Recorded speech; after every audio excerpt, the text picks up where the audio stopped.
In Flanders fields and in France,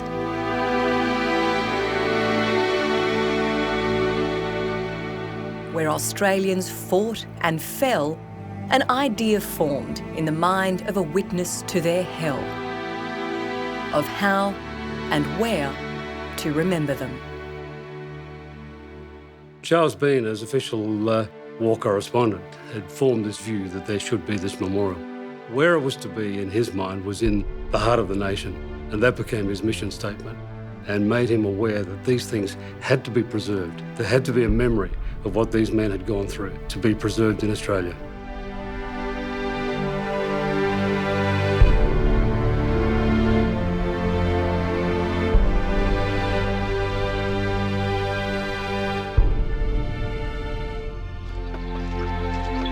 In 1917, the Australian War Records section was set up, marking the birth of the memorial. War artists were dispatched to the battlefields. Diggers were told to collect relics. There are photos in the collection of men wearing the helmets that they had souvenired, the Pickelhaube helmet, the German spiked helmet that they'd souvenired from prisoners or from in the course of battle. Men waving these helmets and wearing them proudly after a battle. The word souvenir evolved from their efforts. The diggers scrounged everything, from the very small to the very, very large. Nothing was too big for them to send home. Over the course of the war, some 25,000 items were gathered, along with the collection of the records, the actual official war records of the operational records of the units, the divisions, and of the AIF, and finally the Australian Corps as it became. Those records at the end of the war amounted to 21.5 million foolscap sheets, something that would occupy Charles Bean for the next 20-odd years of his life in writing the official history. Construction started in 1929, was interrupted by the Great Depression, and only completed in 1941. There's something uniquely Australian about this building, even though it's modelled on perhaps Byzantine, Egyptian forms, the huge fortress base and the open big parapet pylons at the front. The dome itself, many have said, is reminiscent of Hagia Sophia in Istanbul. So it even has a bit of a Byzantine edge to it, but it remains uniquely Australian. Here, with all the colour of this essentially Australian panorama encircling it, no more beautiful or fitting position could have been chosen. Surely, they whose memory is enshrined in this hallowed place may feel they have come home again. Australia gave unsparingly, ungrudgingly, the best of the bravest of our young manhood.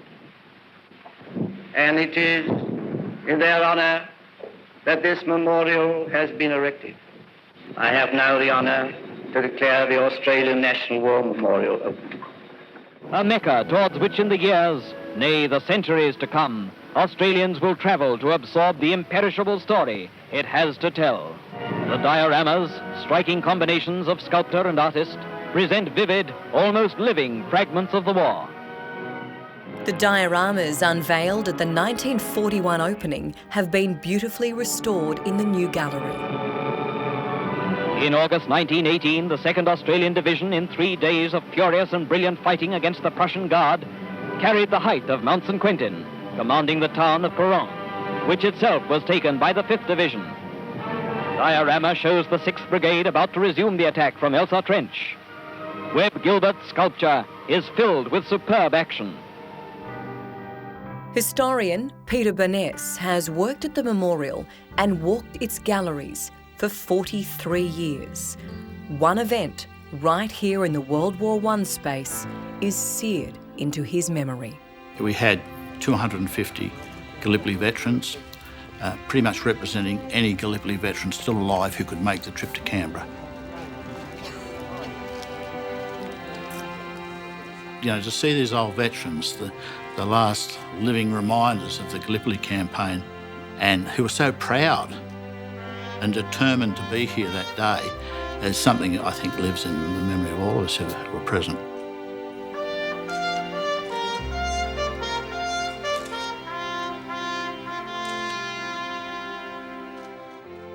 One image that stands out in my mind is one of the old veterans wanting to go to look at the roll for his battalion and seeing names of men he knew and pointing them out to us with his walking stick. That's where these guys were up You could see they were tremendously proud and wanting to be involved, but it was also a great day out for them, to be with cobbers and to relive those times. Okay, fine. Thank you very much. I felt really proud of myself, and I was highly honoured to think I was invited to come in. And it's nice to think that everyone hasn't forgotten you. We're proud to have seen you. Thank you very much. It's a truly historic and emotional day for Australia. The digger who, for 75 years, has lain alongside his mates in France after falling in battle, is home. This bearer party has accompanied this body all the way from Villers-Bretonneux.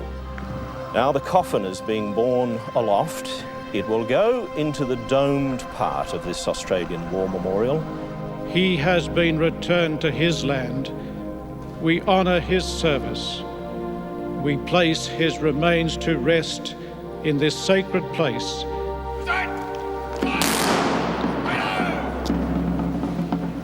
Mr. Hayden places the wattle. Now with him is Bob Coombe. He's a digger from here in Canberra, from the Canberra suburb of Griffith. And he's sprinkling some very special soil from Pozières upon this coffin.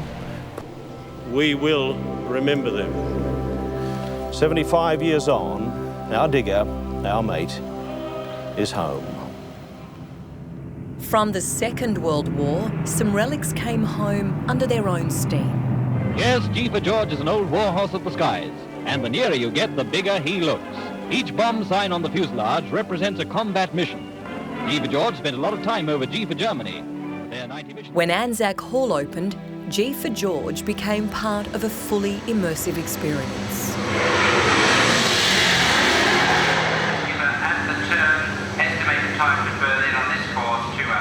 A stunning reenactment of that, of what a bombing run for the crew involved, using the voices, the original recorded voices from the cockpit.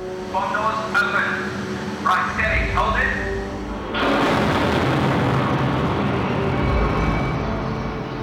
The sounds of the bombing, the sounds of the air assault by fighters, the anti-aircraft fire, the flak.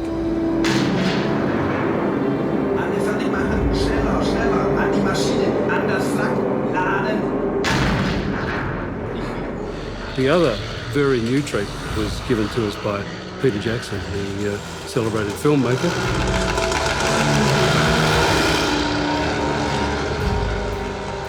Once again, spectators who are there are in the air with the pilots. They're experiencing the whole onslaught of aerial dogfights of that war at its highest pitch of intensity. Now, look at the helicopter over here. That's a machine gun. The memorials become a place of learning and a place of healing.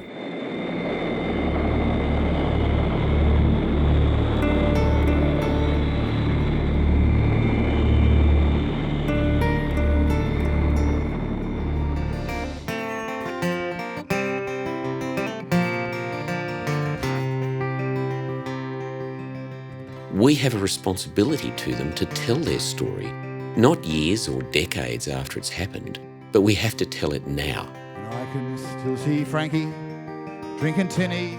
If we'd told the story of the Vietnam War broadly and deeply in the late 70s and early 80s at the Australian War Memorial, some of those men might not have suffered quite as much as they have. And the Anzac legends didn't mention Martin blood and tears. I will never forget the palpable emotion of those men and women in that Hall of Memory in front of the unknown Australian soldier, hearing John Schumann deliver the song of their generation. I was only 19. Former professional SAS through to then young conscripts, nurses, just absorbing it and knowing that the nation was saying to them, very belatedly, we are proud of you and we thank you.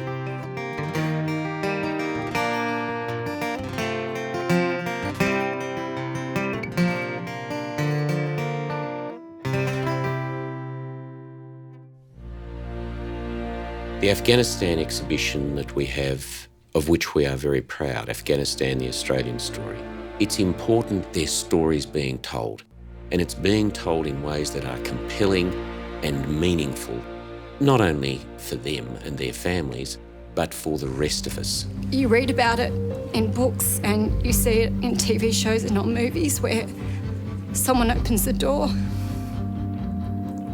and there are men and women there in uniform, but to actually have it happen, I can't even put it into words. The Australian War Memorial is many things, but one of them is that it is a part of the therapeutic milieu. To know the Australian War Memorial, to know not the building, nor the artefacts and relics and exhibits within it, is one thing, but to know the stories of the men and women behind it, from the First World War to Afghanistan and everything in between, is to understand Australia.